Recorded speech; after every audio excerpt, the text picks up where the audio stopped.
So here we go. This is the Pottapada Sutta, and it's a deep sutta about, first of all, it has some very good descriptions. Oh, I've got some more here. Very good descriptions of the jhana states and also some of the other questions which a couple of people, especially Pottapada, were asking of the Buddha. And they got some very, very deep answers. And as somebody mentioned to me, they like paragraph 31, because even in the time of the Buddha, with a great teacher like the Buddha, still people said things like this. Paragraph 31.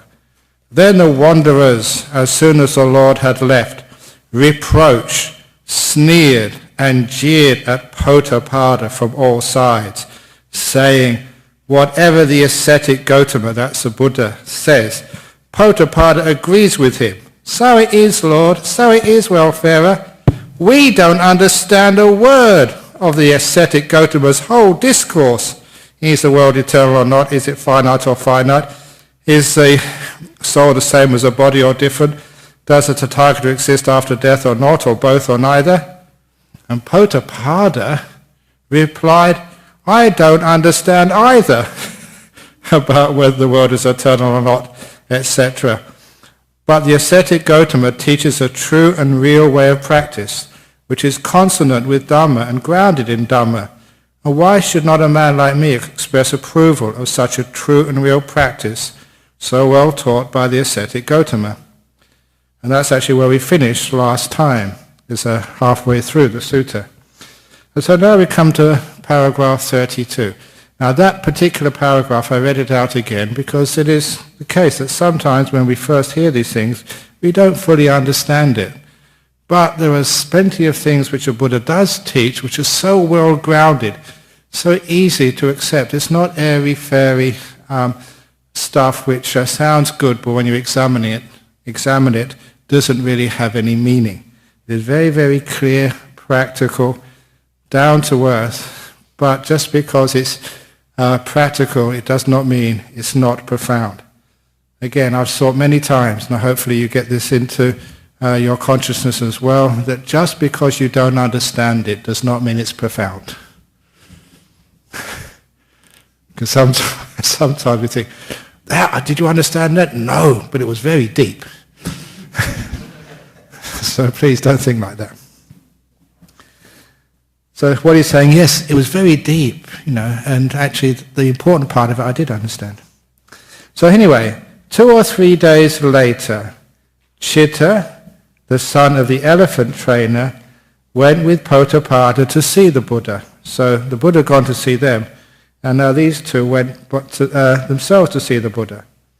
And Chitta prostrated himself before the Lord and sat down at one side.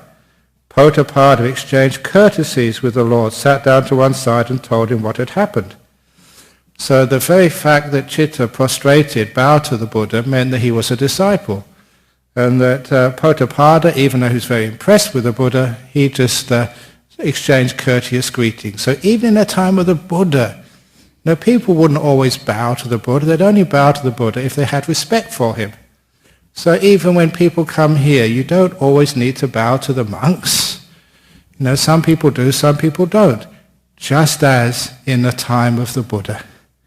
So, you pay respects to Venerable Nirodha, because you respect her, but you don't have to.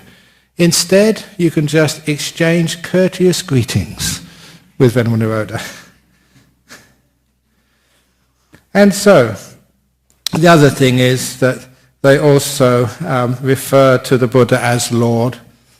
So if ever you come across a person who goes in the middle of Hay Street Mall or somewhere saying, praise the Lord, you can always join in as well. Yes, praise the Lord, Buddha. And if any of you who ever been to Bodhinyana Monastery, Casey Wong would always do that. Casey always goes, praise the Lord, when he comes to Bodhinyana Monastery. So, Pottapada exchanged courtesies with the Lord, sat down to one side and told him what had happened, which was paragraph 31 here, after the Buddha left. or the wanderers were basically saying that they didn't understand what he had said. And the Buddha replied, Pottapada, all those wanderers, they're blind and sightless. You alone among them are sighted. Some things I have taught and pointed out, Pottapada, as being certain. And then basically you can actually understand them. Others as being uncertain. Which are the things I pointed out as uncertain? The world is eternal, not eternal, both, etc. The Tathagata exist after death or not exist after death. Why? Because they're not conducive to Nibbana. That is why I have declared them as uncertain. So it's called some of those things as speculations, as things which don't have a real answer because the question is not formulated properly. Now, last fortnight, I did actually mention that the answer to, does the Buddha exist after death or not exist after death? And many people think, well, we all know that the Buddha parinibbana disappears. But in order to understand the real, a deeper understanding of that question, what happens to a Buddha or to an arahat, an enlightened being after they die, I'm going to read out another little sutta, which is a very famous one, which is from the Kanda Sangyutta in the Sangyutta Nikaya. It's called the Yamaka Sangyutta. And it takes a little bit of time, but I think it's very worthwhile including this one, because it really gets to the heart of how a Buddhist understands what happens when a person who's enlightened passes away, and why the Buddha never answered these questions, because they're not put in the correct way. So here we go. The Yamaka Sutta from the Kanda Sangyutta is number 85. On one occasion, the Venerable Sariputta was dwelling at Savatthi in Jeta's Grove, Anatta Pindika's park. Now on that occasion, the following wrong view had arisen in a monk named Yamaka, namely, as I understand the Dhamma taught by the Blessed One, a monk whose taints are destroyed, in other words, an arahat, is annihilated and perishes with the break-up of the body and does not exist after death. A number of monks heard that such a wrong view had arisen in the monk Yamaka. Then they approached the Venerable Yamaka and exchanged greetings with him, after which they sat down to one side and said to him, Is it true, friend Yamaka, that such a wrong view has arisen in you? Namely, as I understand the Dhamma taught by the Buddha, a person whose taints are destroyed, an arahat, is annihilated and perishes with the break-up of the body and does not exist after death? Exactly so, friends. Friend Yamaka, don't speak that. You do not represent the Buddha. It is not good to misrepresent the Buddha. The Blessed One would not speak thus. Yet although he was admonished by the monks in this way, the Venerable Yamaka still obstinately grasped that wrong view, adhered to it, and declared it. Since those monks were not able to detach the Venerable Yamaka from that wrong view, they rose from their seats and they went to Venerable Sariputta. And they asked Venerable Sariputta, it would be good if the Venerable Sariputta would approach the Bhikkhu Yamaka out of compassion for him. Then the Venerable Sariputta consented by silence. In the time of the Buddha, the monks and the nuns would usually show consent by just remaining silent. But please don't use that trick these days with the monks and nuns here. A lot of times, if it's silent, it's because I don't understand the heck what you're trying to ask. It's not to be known as consent. So here in the Western, I have to say yes. Venerable Nirodha has to say, yes, I will go to your house for that ceremony. Just because she's silent does not mean that it means yes. So if I don't answer your email, don't consider it consent by silence. So anyway, this particular case, Venerable Sariputta's silence meant yes, he will go. So that evening, the Venerable Sariputta emerged from seclusion. He approached the Venerable Yamaka and exchanged greetings with him, after which he sat down to one side and said to him, Is it true, friend Yamaka? It's just the way that monks would talk to each other. Just they call him friend. That such a wrong view has arisen in you, As I understand the Dhamma taught by the Buddha, an arahat is annihilated and perishes with the breakup of the body and does not exist after death. Exactly so, friend, said Yamaka. So here comes Sariputta's argument. What do you think, friend Yamaka, is form, which includes the body, other people's bodies? Is form permanent or impermanent? Impermanent, friend. And what is impermanent? What is impermanent? Is that suffering or is that happiness? Is suffering. If what is suffering and impermanent, is that appropriate to say this is me, this is mine, this is the self? No. And it's the same with the other four khandhas. This thing we call feeling, which is that effective quality of all sensory experience which gives a positive flavour to the experience or a negative flavour, beauty and ugliness, pain and happiness, pain and pleasure, So, this is what we call Vedana, the second of the five khandhas. Do you regard feeling as permanent or impermanent? Impermanent. Do you regard it, what is impermanent, as happiness or suffering? You say it's suffering, and the reason why it's suffering is because it's never consistent, you can never rely upon it, sometimes it's nice, sometimes it's not so nice. Because of its impermanence, it's not really good enough. So, what is impermanent and suffering? Is that fit to regard as this is me, this is mine, not this is a self? No. And it's the same with perception. Again, this part of the cognitive faculty which perceives things as man or woman, perceives things as blue, yellow or white, perceives the trees as cars, whatever. This is the way we interpret our sensory experience. Is that permanent or impermanent? It's impermanent. Is what is impermanent, is it happiness or suffering? It is suffering. Is what is suffering, is that fit and impermanent? Is that fit to regard as this is me, this is mine, this is the self? No. The reason why you can't say it's mine, if it was yours, you'd be able to control it. Just like, it's your house, your car, you can actually do what you want with it.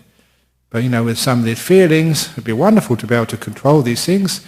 Oh, I'm not going to get sick, I'm not going to hurt, I'm always going to be healthy. You can't control these things. That's why they're suffering, which means that this is not me, not mine, it can't be yourself. And the same with the volitional formations, which includes your will, your thoughts. Do they belong to you? Are they permanent, impermanent? They're impermanent, they come and go. As what is impermanent, is that suffering or happiness? It's suffering. And is what is impermanent and suffering, is that fit to be regarded as me, mine and the self? No, they're not. And lastly, consciousnesses, the six consciousnesses.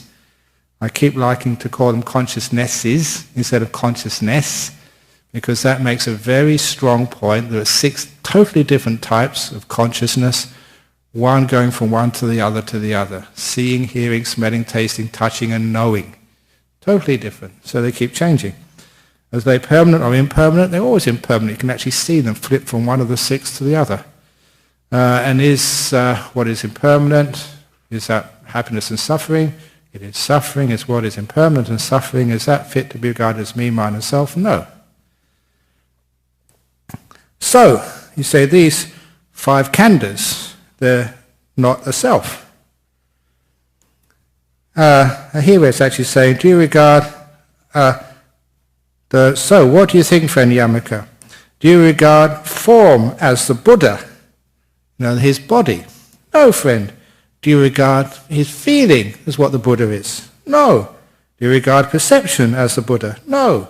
Do you regard the will as the Buddha? No. Do you regard consciousnesses as the Buddha? No, friend. What do you think, friend Yamaka? Do you regard the Buddha somehow contained in the body? Just like a little imp or something living somewhere in the body? No, friend. Do you regard the Tathagata as apart from the body? No, friend. If the body was not there, where's the Buddha? Do you regard the Tathagata as contained within feeling? No. As somehow separate from the feeling? No. Do you regard it as inside perception or apart from perception? As in will or somehow apart from will?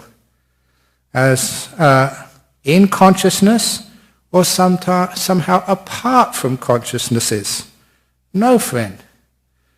What do you think, friend Yamaka, do you regard these 5 khandhas, the body, the feeling, perception, will and consciousness, the body and the mind all taken together as the Buddha? No, friend.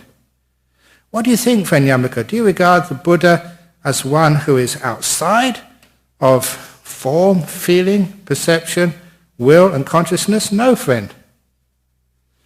So all the possibilities there, what actually is the Buddha? And using the 5 khandhas, as a way of just pointing out, is the Buddha consciousness? That was answered first of all. Is it within consciousness? Is it apart from consciousness? All these things taken together? Is that the Buddha, or is it apart from the Buddha? And every time a wise person has to say no. And then Sariputta says, but friend, when the Buddha is not apprehended by you as real and actual here in this very life, when you can't point to the Buddha here now, is it fitting for you to declare, as I understand the Dhamma taught by the Buddha, one who is an arahat is annihilated and perishes with the breakup of the body, it does not exist after death? What they're saying here, there's nothing you can actually see here as a Buddha right now. There's nothing you can see here as a Venerable Nirodha right now. Venerable Nirodha, are you your body? Are you your feelings?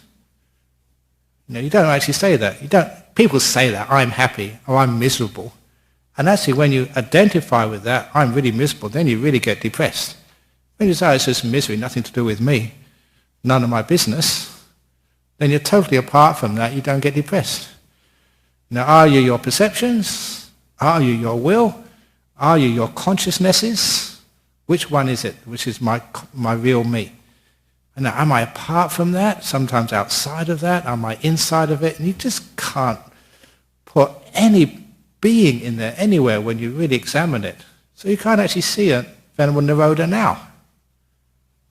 So when Venerable Nirodha becomes enlightened and disappears, how can you say you can't see her now? So how can you say that something has perished and disappeared? Now that is what the Buddha is saying. Yeah? Unless you can... Sorry? Well, no, that's just a giant head trip unless you can actually see the arising and passing away. It's a very fancy and reasonable intellectualization, but it doesn't help for someone who's riddled with anxiety to say that there's no real me here. Isn't it really a matter of actually, it's not until you can actually see the arising and passing away of those things in deep meditation. It's actually seeing the arising and passing away of those things is the first step. It's one of the possibilities there. But it's seeing these things for what they truly are. I mean, one of the points which I made, and I flipped over very quickly because it's not the main part of this sutta class, was that we don't call it consciousness, we call it consciousnesses. 6 totally different types of consciousnesses. And we flip from one to the other. When we're seeing, we're not knowing. When we're knowing, we're not hearing. When we're feeling the body, we're not sort of smelling. 6 totally different sensory experiences. Now when you see things come and pass away like that, you can actually see that this is a very powerful truth. And one of the reasons why people get deceived into thinking this is a flow of one thing called consciousness is because whenever we see something, that is usually followed by knowing we've seen.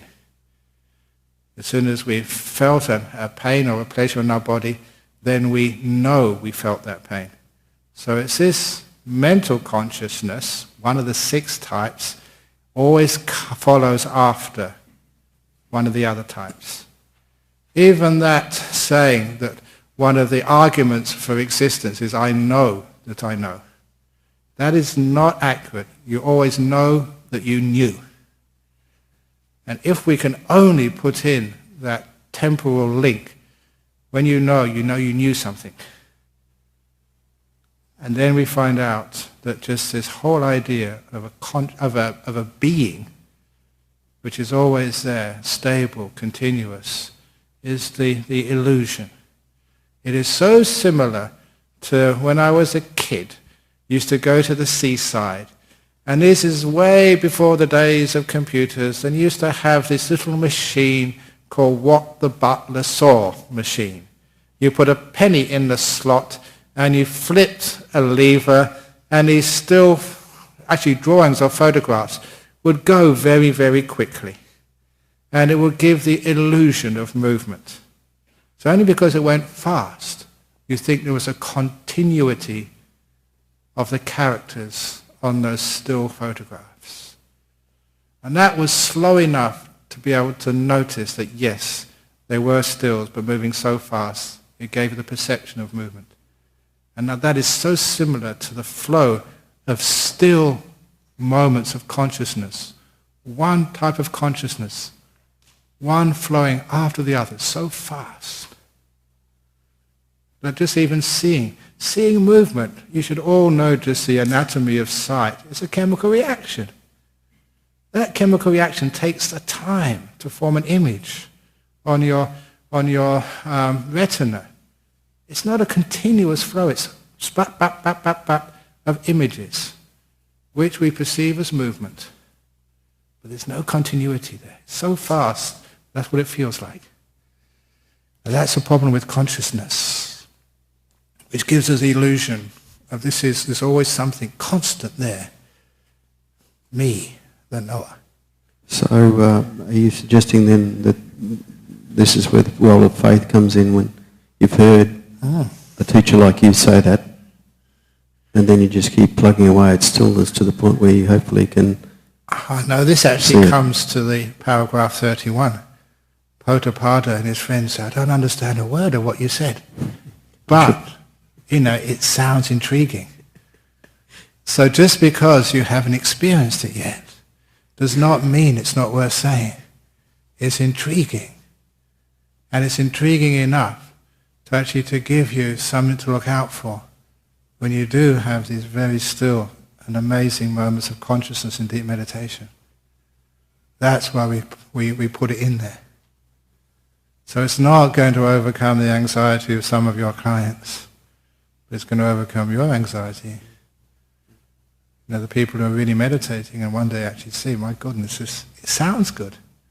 It's not something which you can't understand. You can understand it, but you can't believe it, because you haven't experienced it yet. Okay. But you can understand it. So, what the Buddha is actually saying here, the Tathagata, the Buddha, you've gone to talk to him. It's not apprehended. You can't pin it down. What it actually is, the Buddha. It's not the body, it's not the consciousness, it's not the knowing. What actually is it? And you can't pin it down.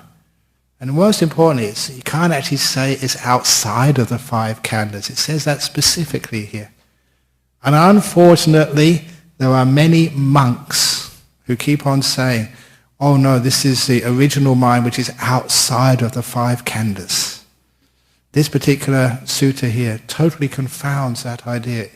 It says there's nothing outside. So, is it fitting for you to declare that? And he says, no. And this is where Yamaka says, formerly, friend Sariputta, when I was ignorant, I did hold that wrong view, but now I have heard this Dhamma teaching by the Venerable Sariputta. I understand, and I've abandoned that wrong view and made the breakthrough into Dhamma, which is the way they say in Buddhism, stream winning. He's seen it, there's no self there. So this was enough for this guy to understand. He understood that he thought there was a Buddha there, a self, a being. And through this analysis, think, Chokey, you're right. Remember, this is coming from one of the great teachers, Sariputta. So when Sariputta said this, people get stream winning. When Ajahn Brahm says it, sorry, not powerful enough. But it's fascinating. This is what made the breakthrough for him.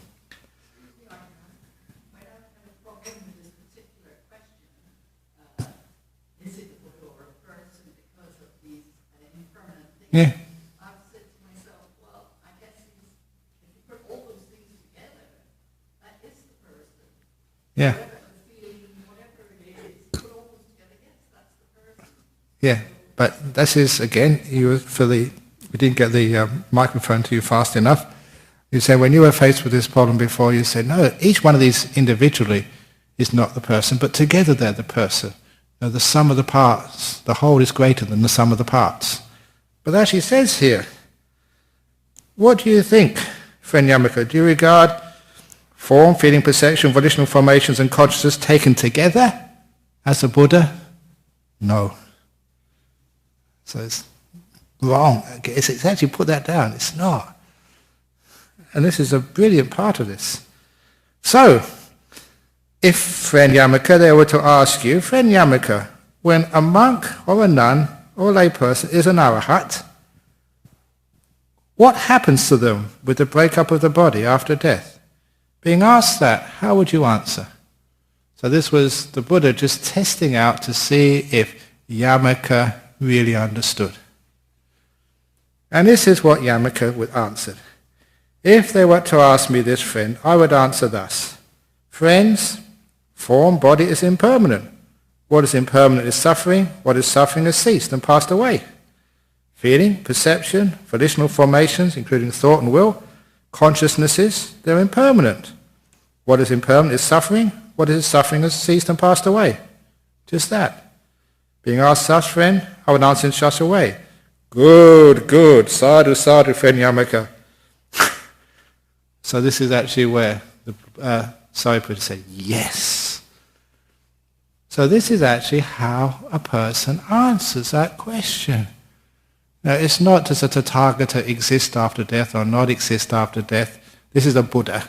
Does a Buddha exist after death or not exist after death, or both exist and not exist after death, or neither exist nor not exist after death, if you can figure that one out? And he said, no, that's the wrong question. The answer is not a yes or a no to any of those questions. It's put in the wrong way. All you say is, there's just these 5 khandhas. There's body, there's feeling, perception, there's mental formations, which catches everything else in the mental world, and consciousnesses. They were just impermanent, they were suffering. What is impermanent and suffering has passed away and ceased. That's all. Brilliant. Doesn't matter if you don't understand that, because even if you don't understand it, or maybe understand it intellectually, you may not have penetrated it, but at least you have the answer. Just like that time in my own journey when Ajahn Chah asked me that question, Brahmavamsa, why? And I said, I don't know. And he laughed and he said, I'll tell you the answer anyway. The answer to the question, why? There is nothing. That was the answer. Do you understand, Brahmavamsa? I said, yes, Master. He said, no, you don't. But nevertheless, it was worthwhile telling me. Because when you get these great sayings from, powerful sayings, they actually stay with you. So this one actually stays with you. That, even though you don't understand it, it's worth telling you. Periods of deep, long. Very good. In periods of deep and long meditation, we have different experiences come up. Well, my experience is that there's always a Brahmavamsa one-liner that just encapsulates the experience right in the deep place of meditation. It's like a signpost, go this way, or a signpost, go that way. And it's not something that I ever think about when I start to meditate. Exactly. How many times have I told you, especially when you come on retreats, that I'm brainwashing you? Of course I have. Ajahn Chah brainwashed me. He put these sayings inside of you. And they disappear. You forget about them. You should know this as a psychologist. They are stored there. And when they're needed, it's like a resonance happens. They come up. And actually they tell you, what's the answer? Why? There's nothing. Oh yeah, I get it now. It's just waiting there for the right time. Like a seed in the Australian outback where it doesn't rain for so many years, and when it does rain, it just bursts forth into flower. Stay there for years, maybe decades, waiting for that first drop of rain to germinate it, and the flowers just bloom. And that's why we say things like this. What happens after the end of an arahat's life? Just what were these 5 khandhas? They were impermanent, they were suffering. What is impermanent suffering has just passed away. That's all. There's nothing there to begin with. There's nothing there now. Da-da-da. And don't worry, because if you say, I don't understand this, remember paragraph 31. I don't understand either about whether this... But it sounds good. So anyway, but it's the end of paragraph 33. But what things have I pointed out as certain? This is suffering. This is the origin of suffering, the cessation of suffering, and the path leading to cessation of suffering. Why? Because they are conducive to the purpose, conducive to Dhamma. The way to embark on the holy life. They lead to disenchantment, to dispassion, to cessation, to calm, to higher knowledge, to enlightenment, to nibbana. That is why I've declared them as certain. So, suffering. You know what suffering is? Yeah, how much suffering you've had so far in your life. So that's something which is solid, which is not some metaphysical ideal which you have to sort of struggle to comprehend. And obviously the cause of suffering, very simple, desire and craving. You know when you want something, you don't get it. That certainly is suffering, but even wanting it means you can't rest, you can't relax until it makes you work and strive to get what you want. And how many times in your life you get what you want and is this it? I still remember I did my marriage once, and just to the marriage, the girl said, this is supposed to be the happiest day of my life after the marriage. And she said, is this it? The happiest day of my life? Is this it? Oh my God. Anyway, it was a great question she asked. So, some of the suffering, the craving, and then the end of craving, is the third noble truth. It's letting go of craving. And every time I keep mentioning, the most peaceful and wonderful experience you've ever had in your life is when you've been content somewhere. You're just sitting by some lake somewhere, watching the waves go in and out, being on some holiday somewhere, just sitting there, just having nothing to do, nowhere to go. If you had a choice, to have another friend with you, say, no, this is absolutely perfect. I wouldn't be anywhere else except just here right now with the people I'm with. Utter contentment. No desires. That gives you a taste of freedom. That is a taste of the third noble truth. Contentment, the absence of desires. Totally at peace with where you are, with who you're with. A taste of freedom. That's why the most happiest experiences people ever have, the so-called spiritual epiphanies. The times when you're just at home, maybe not in a sort of particularly religious place, you just feel totally content and happy, where there's no desires. And of course the path is, it's hard to do that all the time. We've got this eightfold path, how to let go of things. So that is actually why he taught those things. Those are something you can understand much better than what I said before about, is the Tathagata, the Buddha, outside of the five khandhas or inside of the five khandhas or wherever, because this is something which you can work with. This is grounding the teachings. And this is where the Buddha now comes on page 166 to some of the ideas people have, which, just are airy-fairy, and they don't really last when you actually question them deeply. Paragraph 34. Pottapada, there are some ascetics and Brahmins who declare and believe that after death the self is entirely happy and free from disease. Can you give me one religion which suggests that? That after... Mormons, Christianity, anyone else? They all believe that. If you're a good person, you go to heaven, and then when you go to heaven, you are entirely happy and free from disease. It would be nice, wouldn't it? But what happened? That's one of the reasons why. One thing I like about the Catholic Church, at least it's consistent. Because, in the Anglican Church, imagine you can actually get divorced, you can marry again. What happens if both of your wives go to heaven?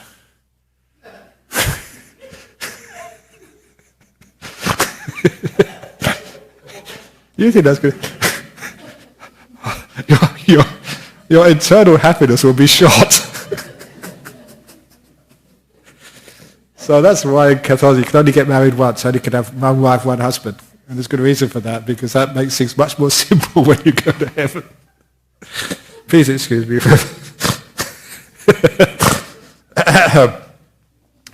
So they believe that after death the self is entirely happy and free from disease. And I approached them and asked if this was indeed what they declared and believed. And they replied, yes. And I said, do you friends living in the world here, do you know and see an entirely... Do you friends living in this world know and see it as an entirely happy place, in our world? And they replied, no, of course not. Have you ever experienced a single night or day or half a night or day that was entirely happy? Have you ever had a whole day been entirely happy? Mostly happy, but there's always some unhappiness, like having to go to the toilet or something goes wrong. So say, no. Do you know a path or practice whereby an entirely happy world might be brought about? And they replied, no. Have you heard the voices of these heavenly beings who have been reborn in an entirely happy world saying, the attainment of an entirely happy world has been well and rightly gained, and we, gentlemen, have been reborn in such a realm? Have you been told this by devas? And they replied, no. What do you think, Pottapada? Such being the case, does not the talk of those ascetics and Brahmins turn out to be stupid? That's what they say down here, stupid. How do you know there's a heaven afterwards? Can you actually imagine how it can be made up? Have you been actually told, some devas have come down to you, some gods, and said, yes, this is an entirely happy world? They wouldn't do that. They're coming down here, they'd lose all their happiness. But whatever, they say no. And this is where the Buddha gets one of his great similes. It's just as if a young man were to say, I am going to seek out and love the most beautiful girl in the country. They may say to him, well, as to this most beautiful girl in the country, do you know which caste she belongs to? The Kati, the Brahmins, the merchants, or the artisan class? He will say, no.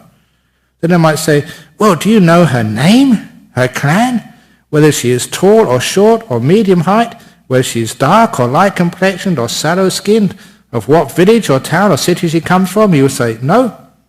And they might say, well then, you don't know or see the one you seek for and desire? He will say, no. Does not the talk of that man turn out to be stupid?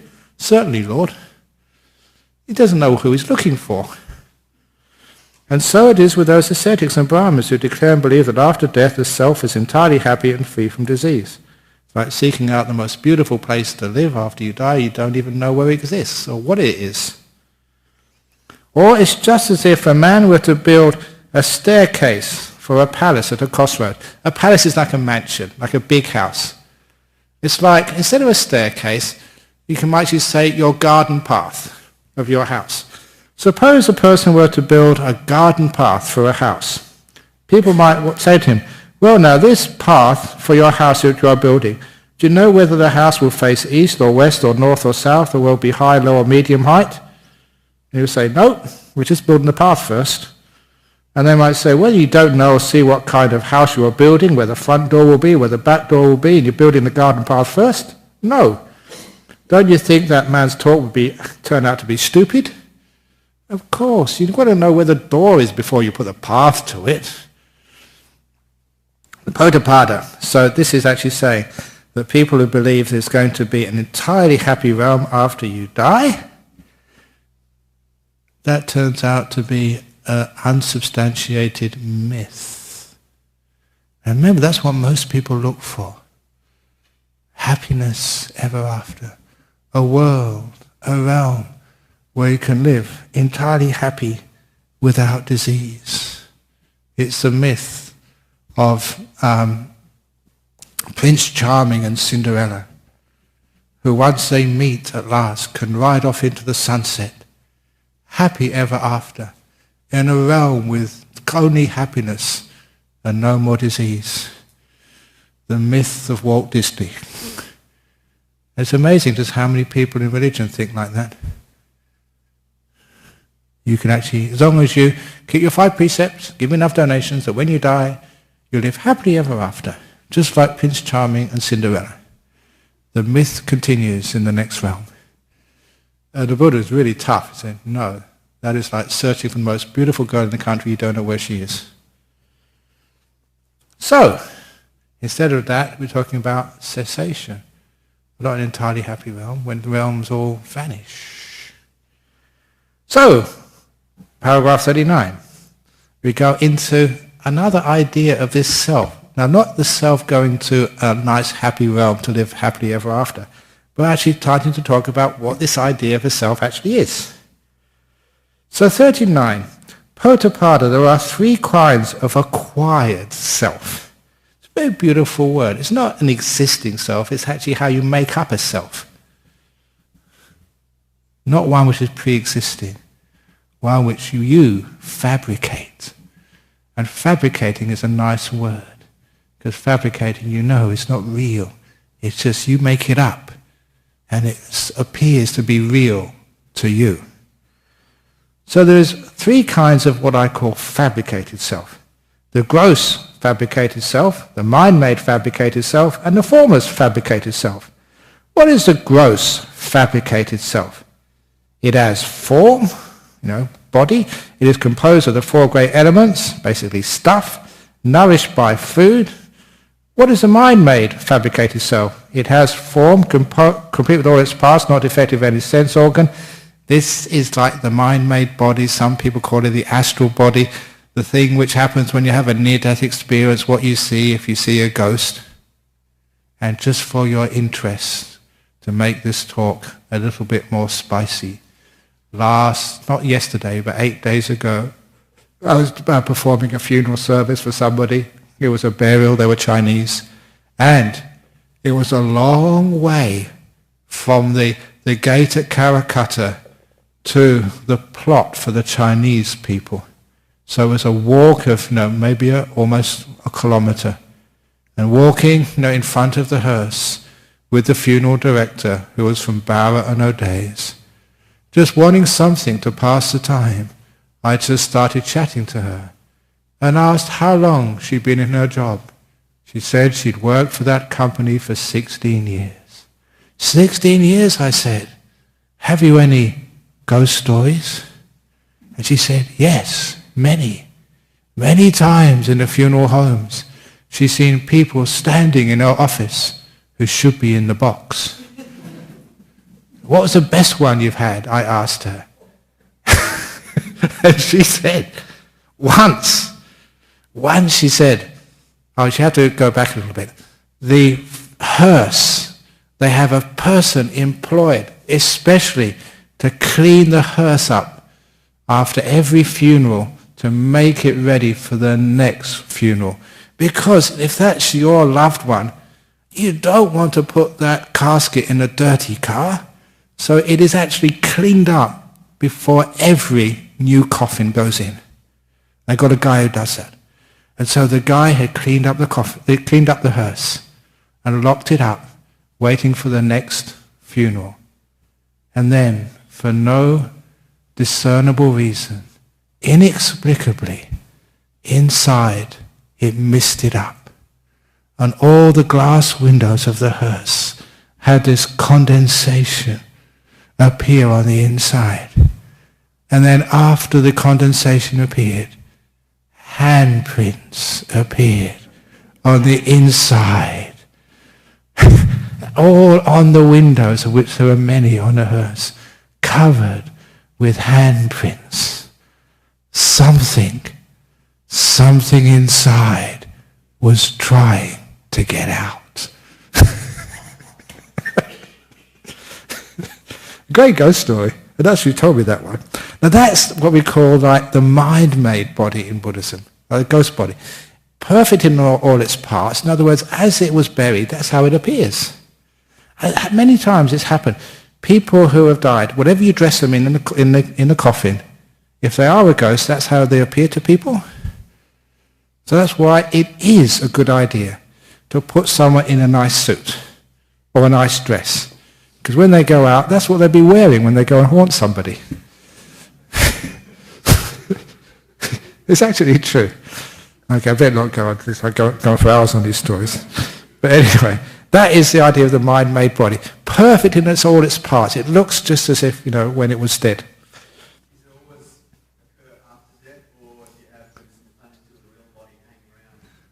Sometimes just before death, the person's in and out. And it's just like the astral travelling, the near-death experiences. People actually feel themselves floating out of the body, and they experience themselves. If you're Chris Perry, you'd experience yourself with glasses on, okay? Even though you don't need glasses, but that's, if you've been wearing your glasses when you're dead, that's what you'll feel you're wearing. If you're wearing that shirt and shorts, you feel like you're wearing shorts. No shoes on, you feel like you've got no shoes on. This is what it says, perfect in all its parts. The same hairstyle, the same 5 o'clock shadow if you haven't shaved. That's how you will appear. That's why they say here, this mind-made body, or the mind-made acquired self, what I call it, fabricated self, is it has form complete with all its parts, not defective in any sense organ. In other words, you can see, hear, smell, taste, touch, know. That's why the mind-made self, when people have those near-death experiences, they think they can see, they can feel, they can hear. And it turns out they are actually hearing real speech.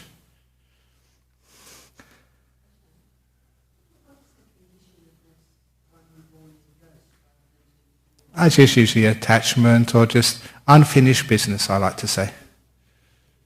The unfinished business. That story, that Chinese girl, you got me going now. The Chinese man married to the Thai girl who died many years ago. She was so distrustful of her husband. You know her, Lynn, but I won't mention her name. So distrustful of her husband, she asked the Buddhist Society, can we pay for her funeral in return that she'll leave half of her apartment in Mainland to the Buddhist Society? I can't actually say yes or no because I'm a monk. I asked the committee, said, well, it's obviously financially good for the Buddhist Society. So we did that. She died. We did her funeral service for her. We knew she put her will that half her property had to go to the Buddhist Society, but we don't go around harassing the poor guy who just lost his wife. So we waited for 2 or 3 weeks and said, no, I've got the will. He said, I can't find it. So we left it at that. Another couple of weeks. Have you got the will? No, it's lost. I don't know where it is. And a few days later, he appeared at Bodhinyana Monastery really early in the morning with the will, and he could not give it to me quickly enough. And I said, why? He said, because she came to see me last night. George, you know where that will is. Give it to the monks. Poor George. I'll never forget his poor face. He was terrified. Because he knew where the will was, but he wouldn't give it because, he was a bit stingy. And the ghost of his ex-wife had to come and haunt him and say, get the monks the will. So when there's any unfinished business like that, you hang around for a while to make sure that, the Buddhist Society gets the goods. True story. Funny, but very nice. Poor old George. I felt so sorry for him when he couldn't give me that piece of paper quickly enough. So that's the fabricated. And the other one is the formless. And it's without form and made up of perception. Now, those are the nice ones for you to understand. Just the power of the mind to perceive. You can perceive without even having a body. The mind is so strong. This is like the formless realms in jhanas. Just perception, but no stuff at all. The ability to have existence without, that first kind of form stuff, but just a mind without even having to create a body. Totally independent, formless. The 3 types of self.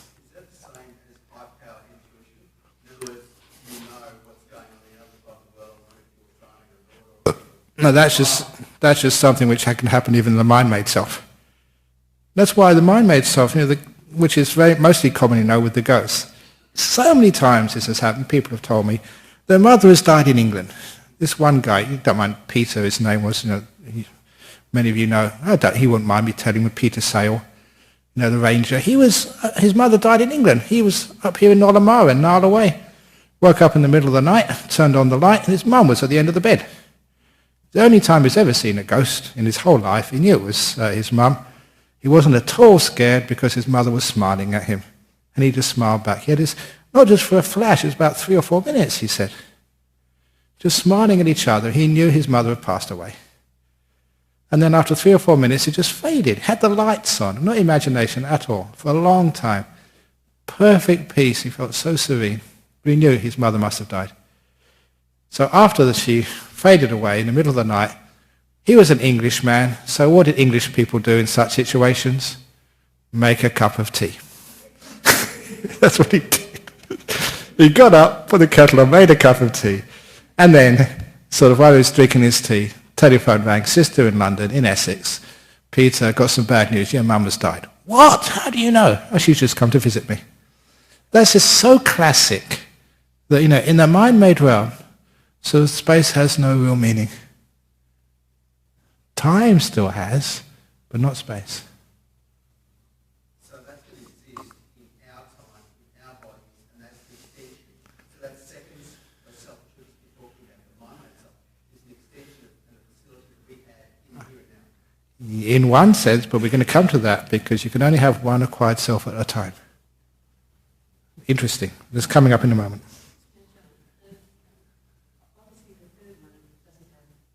Yeah.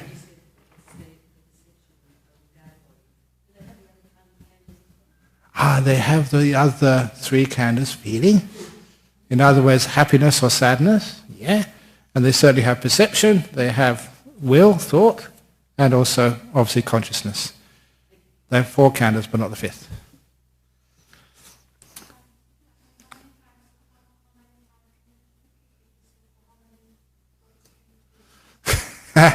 Now that's something else. That's actually an interesting one, because that's actually the psychic power of having many bodies. Because they will be mind-made cells. Actually, that's an interesting one. You can have many mind-made bodies at the same time. That's actually one of the psychic powers, but it's very rare. So for most of us, one at a time is more than enough. And anyway, paragraph 40.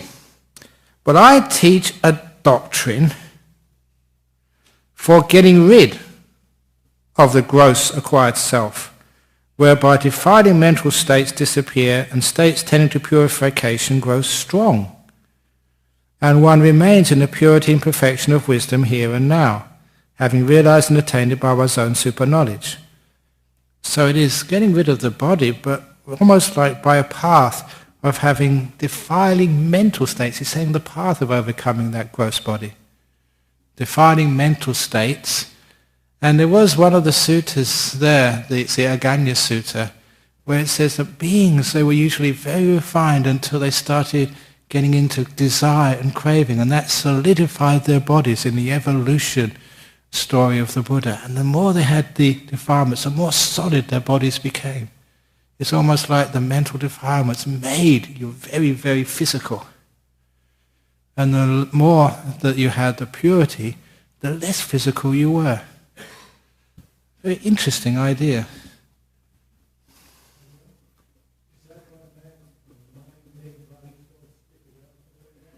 Well, sometimes the mind-made ghosts stick around a lot. But, it's almost like the more defiled you are, the heavier and more solid are your bodies. I don't mean like fatter. I mean, otherwise I'll be a big hypocrite. I mean just, you really get into the body much more than anything else. But in this particular case, it was actually saying the way to let go of this body is actually to let go of some of the mental defilements.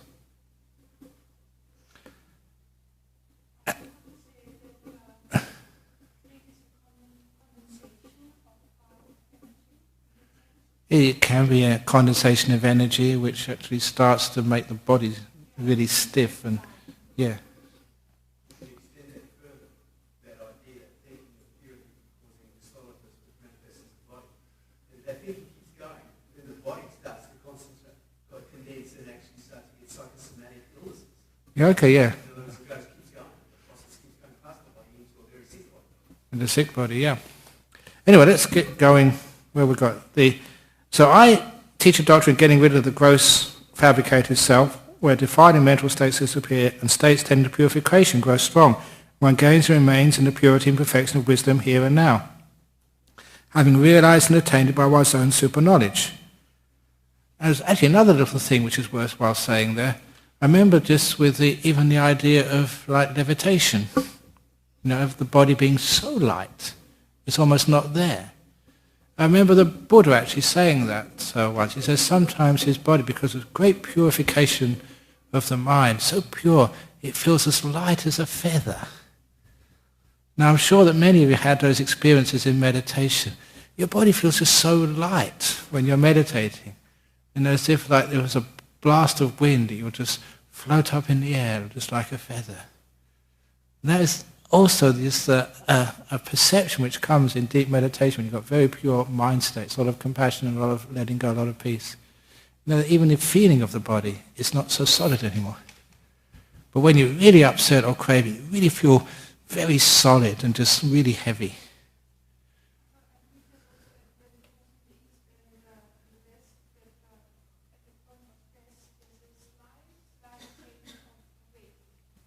That one. Saying that you believe that in the West and the East they say there's a slight change of weight just before you die. And I remember as a student we did experiments in the Psychic Research Society of Cambridge on that, and it didn't work, but I met a lot of good friends. But it didn't work. But anyway, that's another thing altogether. Now Pottapada, in the middle of paragraph 40. You may think perhaps those defiling mental states might disappear and one might still be unhappy. This is not how it should be regarded. If defiling states disappear, nothing but happiness and delight develops. Tranquility, mindfulness and clear awareness, and that is a happy state. Brilliant. Because sometimes people say, oh, meditation is boring. Why don't you Buddhists get a life and go to see the football or go to the pub or go and have a party and enjoy yourselves? Meditation, just a bunch of wowsers. You can't drink alcohol, you can't go to parties. The thing, it's not happy. The Buddha says that is not how it should be regarded. If defiling states disappear, nothing but happiness and delight develops. And afterwards, tranquility. When you're happy, you become very still. And mindfulness and clear awareness come. That is a happy state. Mindfulness and clear awareness is not something you decide to do. I'm going to be mindful. You get rid of your defiling states. You let go of greed, hatred and stuff. Once you've let go of that, then you develop this happiness and tranquility, and then you're mindful. Sometimes people put mindfulness first, the cart before the horse. Instead of letting go of the defiling states, beautiful tranquility and happiness, then you're mindful. I also teach a doctrine for getting rid of the mind-made, fabricated self, that's paragraph 41 and paragraph 42. And in each one of these, you should not understand that one might still be unhappy. As these things disappear, defiling states disappear, nothing but happiness and delight develops. Important to say this is not a path of misery. It's a path of happiness. Paragraph 43. Pottapada, if others ask us, what friend is this gross fabricated self whose abandonment you preach? Being so asked, we should reply, this is the gross acquired self for the getting rid of which we teach a doctrine. In other words, he's already pointed out what this gross fabricated self is. This body made up of the 4 elements. What is the mind-made acquired self, the formless acquired self? You already pointed it out. The one which exists after death. So, having said that, what do you think, Pottapada? Does not this statement turn out to be at least well-founded? If you don't understand it, at least you can make sense. Certainly, Lord. And then he goes on to give the statements again. It is just as if a man were to build a staircase for a palace which was actually below that palace. The palace was already there, so you know where to build a staircase. They might say to him, well now, this staircase for a palace you are building, do you know whether the palace will be face east, west, or north, or south? Will it be high, low, or medium height? And you say, look, this staircase is right under the palace. Don't you think that man's statement will be well-founded? Certainly, Lord. In other words, you make it so it's very clear and not airy-fairy, not leaning on some idea which doesn't exist yet. In just the same way, Pottapada, if others ask us, what is this gross acquired self? What is this mind mind-made acquired or fabricated self, what is this formless fabricated self? You say this is the gross mind-made formless self. Yes, you can point to it, just like you can point to a palace which has already been built. This is the gross, the mind-made, the formless fabricated self, for the getting rid of which we teach a doctrine whereby defiling mental states disappear and states tending to purification grows strong, and one gains and remains in the purity and perfection of wisdom here and now, having realized and attained it by one's own super-knowledge. Don't you think this statement is well-founded? At this, Chitta, the son of the elephant trainer, said to the Lord, Lord, whenever the gross fabricated self is present, would it be wrong to assume the existence of the mind-made fabricated self or the formless fabricated self? Does only the gross fabricated self truly exist then? And similarly with the mind-made fabricated self and the formless fabricated self? Chitta, when the gross fabricated self is present, we do not at that time speak of a mind-made fabricated self. We do not speak of a formless fabricated self. We speak only of a gross fabricated self. Whenever the mind-made fabricated self is present, we speak only of that, not of the others. Chitta, suppose I were to ask you, did you exist in the past or didn't you? Will you exist in the future or won't you? Do you exist now or don't you?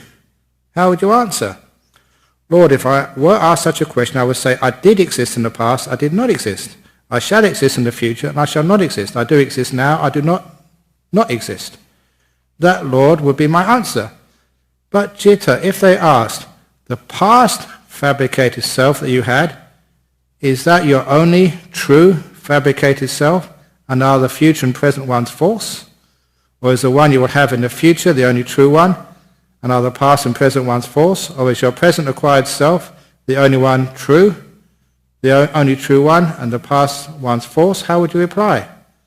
Lord, if they asked me these things, I would reply, my past fabricated self was at that time my only true one.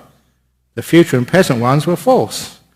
My future acquired self will then in the future be the only true one. The past and present ones will be false. My present fabricated self is now the only true one. The past and future ones are false. That is how I would reply. In other words, you only got one self at a time, the fabricated self. And thinking about the past and the future, in the future, what is there in the future, that will be real, and what's now and the past is gone. These fabricated selves, they're all unique. It's not the same you today as it was yesterday, and it won't be the same as in the future. At least Chitta had that one down, correct. In just the same way, Chitta, whenever the gross fabricated self is present, we do not at that time speak of the other ones. And this is actually a simile they have often in India because they were really into milk products. So, I'm going to change this a little bit. In just the same way, Chitta, from the cow we get milk. From the milk we get condensed milk. From condensed milk we get cups of tea for Ajahn Brahm. And when there is milk, we don't speak of condensed milk or tea. And when there is condensed milk, we don't speak of milk or Ajahn Brahm's tea. Whenever we speak of Ajahn Brahm's tea, we don't speak of condensed milk or milk. Just one comes from the other. So too, whenever the gross fabricated self is present, we do not speak of the other ones. But Chitta, these are merely names, expressions, terms of speech, designations in common use in the world which the Tathagata uses without misapprehending them. In other words, these are just, you don't call them as self, as something which is always going to be existing. This is just the three types of possible expressions of being. A gross one, which is the body you can see right now, the mind-made one, or the formless one. Three different types of self. Not to be thought of as real in the sense of always persisting through eons of time, but just as what you make just to, as a vehicle for the expression of your sensual experience.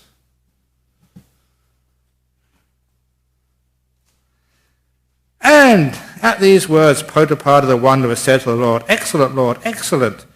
It is as if someone were to set up what had been knocked down, or to point out the way to one who got lost, or to bring an oil lamp into a dark place, so that those with eyes could see what was there. Just so the Blessed One has expounded the Dhamma in various ways. Lord, I go for refuge to the Lord, the Dhamma and the Sangha. May the Lord accept me as a lay follower who has taken refuge in him from this day forth as long as life shall last." So that, he was Pottapada, who only just exchanged courteous greetings with him before, now becomes a disciple.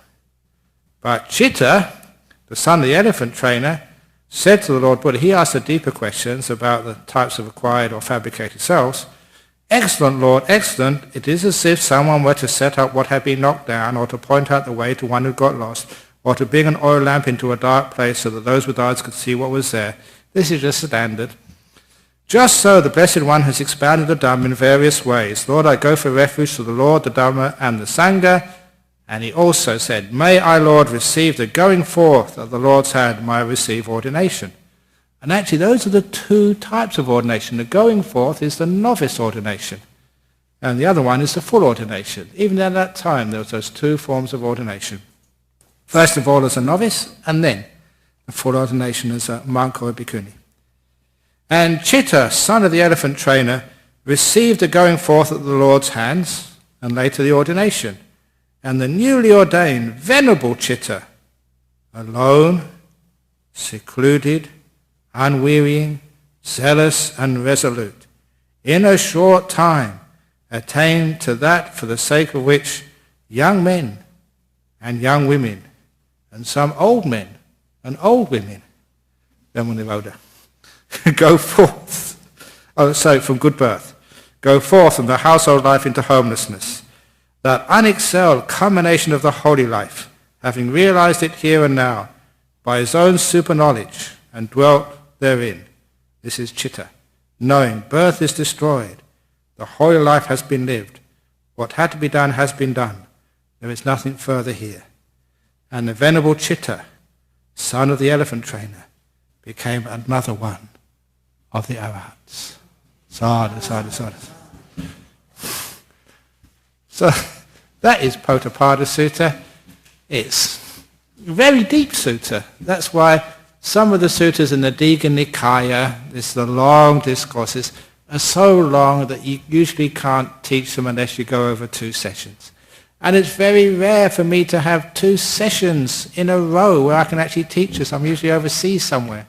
But for some reason, and I promise I won't let this happen again, I forgot to make any appointments overseas in November. So you got me for 2 consecutive times. So very good. So now we have questions from overseas. See what we've got overseas. And then we have any questions from here. Very good. From New York and from Singapore. So this is, was it Rupert Murdoch from New York? No, it's not Rupert Murdoch. It's John.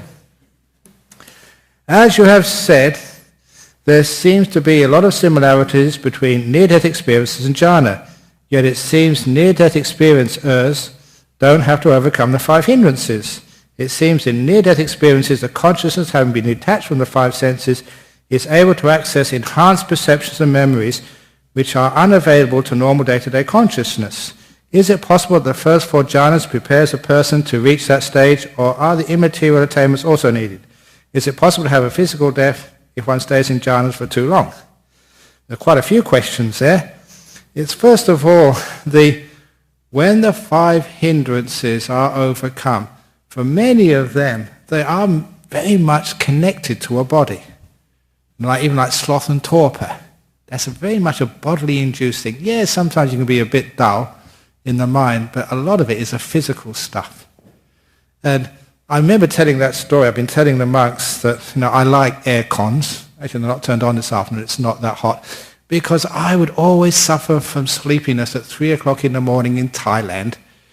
Didn't have much sleep. But then when I went to Bangkok to do my visa, we stayed in this monastery, Wat Bol Wan, which was that Sangaraja's monastery. there was a place, a new building, we could actually stay overnight while we were doing our visas. And we found they had a meeting hall which had an air conditioner. The first time I ever seen an air conditioner in any monastery, because this was a big shot monastery sponsored by the king. And so we managed to get the key. And so at 3 o'clock in the morning, we'd get up, we'd meditate in an air-conditioned room in Bangkok. And all my sloth and torpor vanished. I was just so great meditation. And I realized the sloth and torpor was a physically induced thing because the climate was just so oppressive. And I had wonderful meditation there just because of the aircon. And so you realize that sometimes the 5 hindrances are actually bodily induced. So when you actually die and the body disappears, the 5 hindrances are much easier to overcome. Sensory desire, your body's gone, mate. You can't have any sex now. Or, you're not really feeling hungry anymore. You haven't got a tummy anymore to feel hungry. And many of your sort of sensory desires, are just either ameliorated or knocked out at death. Which is one of the other reasons why in traditional Buddhism, after you die, that's a great time to get enlightened. If you haven't got enlightened in this life, after that death experience, first of all, you've had to let go of the body. You have a good idea what this body is once it's vanished. And number 2, your 5 hindrances are really weakened by that absence of your body. So you really got a great chance. That's why a lot of times in the suttas they say people, they didn't get enlightened before, but after death, they really got it. So there is that sort of help with having those near-death experiences. Enhanced perceptions and memories, that's just, as many people know with hypnosis, you're accessing the mind rather than accessing the brain. So there's many times people can remember things under hypnosis they cannot remember with their brain. In just another way of memorizing, another way of knowing. Still remember one of those examples. There was a lady who was under hypnosis. It was one of those reincarnation experiment films. And just the hypnotist, she was in a trance under hypnosis, and she said she had a previous life in Germany just around the Second World War time. And so, because she was relaxing, she had her glasses off on the bed and being hypnotized. And the cheeky hypnotist gave her a map of, I think of, was Berlin or whatever town it was at the time, and said, "Where did you live?" And she looked at the map and said, "Oh, that's where my house was." And after taking her out of hypnosis, he gave her the map again and said, "Where was your house?" She said, "Oh, I can't see anything, give me my glasses." He said, "But you could see without your glasses under hypnosis." And that's a common thing. How on earth can you see without glasses under hypnosis? But you need your glasses just in normal consciousness. Because not being able to see clearly, that's a physical thing. So it's obviously you're accessing another part. Now, mind-made body with all its senses. The mind is seeing that map. So that's what happens under hypnosis, which is similar to what happens under NDEs. You're actually accessing the mind rather than the body. And lastly, is it possible the first 4 jhanas prepares the person to reach that stage, or are the immaterial attainments needed? Look, any old jhana, I shouldn't really say any old jhana, they're great states. Any jhana just will power your mind, and when you come out afterwards, your 5 hindrances are gone for a long time. So yes, after you've had a jhana, the 5 hindrances disappeared for a while, you can do all sorts of amazing things. So it doesn't need to have, the immaterial jhanas. A last question, is it possible to have a physical death if one stays in jhana for too long? It really depends how long, but there's so many stories about people in jhanas who just would not die when they should have. The story in the suttas, it's in a Samyutta somewhere, I told it so often, but here it comes again. This monk was, in the time of the Buddha, meditating in the jungle. He was obviously in the jhana because when 2 villagers passed by, they thought he was dead. And these villagers were devout Buddhists, so they thought it's not right to leave a monk dead in the jungle to get eaten by animals. So they were in the forest, it's easy to get some dead wood and make a funeral pyre, which is what they did. And they put the monk on top. They lit the fire, And when the fire was established and the monk was obviously going to burn, they were busy people. They went off to do their work, thinking the fire would do the rest. And the following morning, they were very impressed when the monk came in their village for alms, not even a charred spot on his robe. If you're in jhana, you just cannot be burnt. So don't worry if you happen to get into jhana and your dear wife thinks you're dead and puts you in the box and they take you to Calcutta and put you in the ovens. Don't worry. When they open up the door of the ovens, you'll still be there saying, "Hi, me again." You're unable to be cremated. Now don't ask me why. That's what it says in the sutras. But I have my own personal story of this. There was an Indonesian monk I met many years ago, and he was one guy who did have great powers. One of my friends, I don't know if you ever saw that. There was a documentary, The Princess, the Monk and the Forest. It was Nuni, her name was. She was the granddaughter of one of the kings of Thailand. But she was pretty idiosyncratic lady. But she went to a meditation class, again in this Wat Bhawan, with this monk. I don't know what's happened to him now. His name was Sudama, an Indonesian monk. He disappeared. I'm not sure what happened to him. And she said it was in a meditation class, like our Saturday afternoon, and she felt that something weird was happening. And she opened her eyes, and she said rays of light were coming out of this monk's eyes at different people, just like in the movies. But she said this was real. This was a good friend. She would not lie. That was absolutely real. And that monk really had some strong powers. And he told me personally how he got those powers. He was a lay person, and in Java, when there was still lots and lots of jungles in Java, and there's a whole tradition in Java of hermits, rishis, going into the jungle and spending days, months, years there meditating. And that's what he did. He went into the jungle, he meditated, and I remember him telling, he said he was meditating and a star came to him. And he said it was like a Deva, and he married that star. That was how he put it.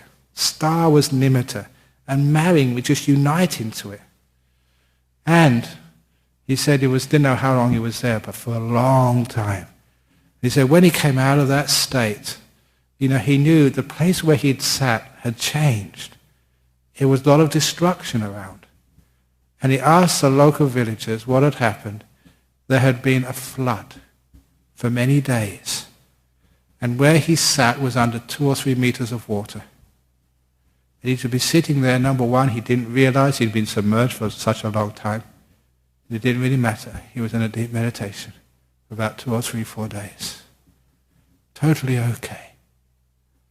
So if there are any floods, if you get caught in a bushfire at Dhammasana, if there is a meteor heading to Perth right now, get into jhana quick and you will survive.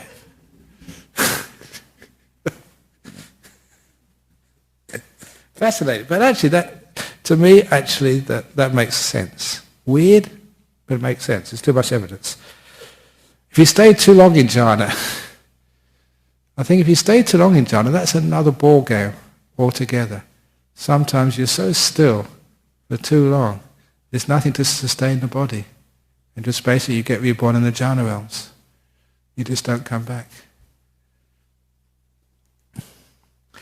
But I mean, that's days and days. And anyway, question 2 from Singapore. I have a friend whose dad died on the day and he had a dream of his dad that night. Does that mean his dad visited him in his dream before he died or after? Just like you mentioned about how the ranger and his mum visited him at his bed. Okay, I think what you're saying, his dad died first, you dreamt of his dad afterwards. So that's obviously a visit. But sometimes when people are very sick and dying, they sort of kind of leave their body and then go back again, they leave the body, go back again. So if it was before he died, that could also be happening.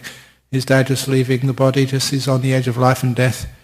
His body is so weak, it's very easy for the mind to leave. So that could also happen. You get a visit from your loved one before they die. If they're really, really, really sick. If it's someone who dies in a car accident, obviously that will never happen. But someone who's having these long lingering deaths, getting weaker and weaker and weaker, on the edge of life and death, coming and going, yeah, that can happen. They can come and see you before they die. But mostly afterwards. But that has not too much to do with the Pottapada Sutta, but nevertheless, interesting questions. Before we finish, any questions from not overseas, but inside these seas? Yes. The formless acquired self, if you're in meditation, in deep meditation, no body, no time, Yeah. sitting there for many hours, but there's an awareness of pleasant or unpleasant experience and Yeah. some of those things that you mentioned. Is that a person experiencing their formless acquired self? In other words, no body, no time. Yeah, it is, again, they have the formless attainments in deep meditation. Really, it should be based on the fourth jhana, absolute equanimity. Because sometimes if you just rush through those attainments, those deep states of stillness, the mind sort of disappearing stage by stage, if you rush through, then it's so easy to basically, again, using that word, fabricate sort of an immaterial attainment. And just basically, you want to have it so much, you create it. It's not the real thing. That is why, as a meditation teacher, if you tell me you have one of those experiences, I say, what happened before? Where did you come from? And if you did actually go through the jhanas one after the other, and you went through them, and then you get to that stage, okay, fair enough. Now I can actually sort of say that's almost certain. But if you didn't go through the jhanas first of all, maybe not. And jhanas are sequential? Sorry? Jhanas are sequential. You never jump from 1 to 4 or 3 to 7. You go through very quickly, but they are sequential. Okay, thank you. Yes?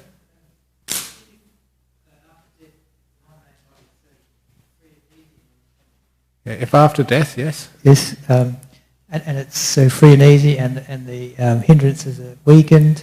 Why would you want to take up another body for? Why would you want to be reborn? A lot of time, that's all people know. It's like if a person gets released from prison, why do they go back again?